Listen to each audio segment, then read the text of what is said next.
a little boy once lost his life to racial hysteria, the kind where there is a fear of racism which has no basis in fact. And, sometimes the person who's gone through a lot of trauma, perhaps as a trauma response, then sees it behind every door. But in this case, one little boy and millions of South Africans would lose their life to the folly of one president who perhaps walked through so much pain.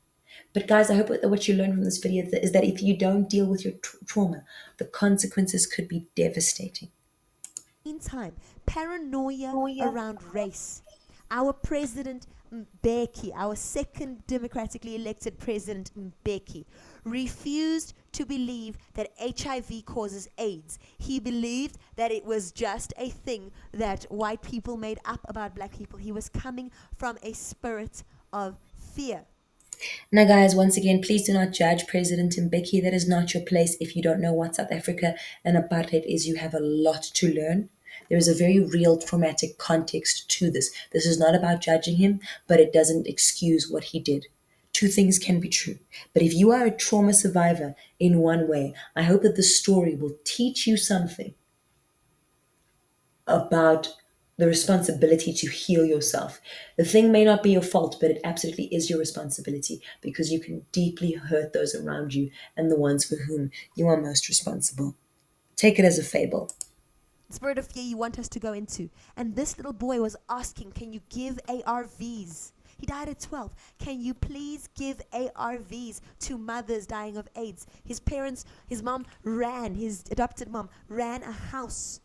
And then, listen to him. We are normal. We are human beings. We can walk. We can talk. We are deep, just like everyone else. We are all the same. In a spirit of fear around blackness and whiteness, our president and his whole cabinet walked out of that. But it's not you that had to sit at Nkosi Johnson's bed when he died. It is not you that had to sit at this deathbed with this HIV AIDS positive child. It is the South Africans that you dare to call stupid. The South Africans that you patronize. It is not you that had to say goodbye and smile bravely. The ones you know better than, right? It is not you in the trenches. When South Africa was unwilling to talk about AIDS because of the stigma around race, it was not you that had to watch this little boy and his mom, his adopted mom, bravely destigmatize it. It was not you. Adopt him, Gail Johnson, and the two of them together would start a shoestring shelter for mothers with AIDS and their children. They called it Nkosi's Haven. Before, this is a small house. It's not fair to the other mothers who are HIV. They are dying.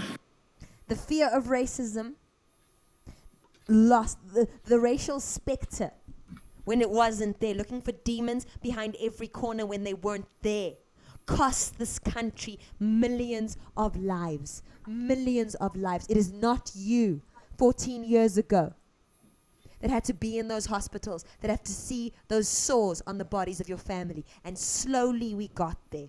We got there. We got there, and now we have those ARVs. And now we're dealing with an Nyope problem where people turn the ARVs into drugs.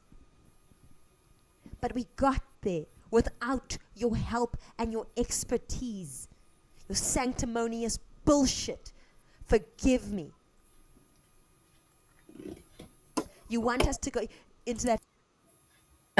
So I prefer not to see this individual's face. So this video may seem kind of emotional out of context. It is part of a larger video that is about people patronizing South Africans around race and just really speaking to us like we're pieces of shit, right? So that's where a lot of my anger in this video comes from. But the purpose of this segment was to show you how people who don't deal with their own trauma can have devastating consequences for others. okay? And particularly around the theme of race. This has been Nuance with Nikki, the nitty gritty, even if it's shitty. I mean, I think I've stuck to my word. Do go and watch the longer video. There is plenty to learn whether or not you're interested in South Africa.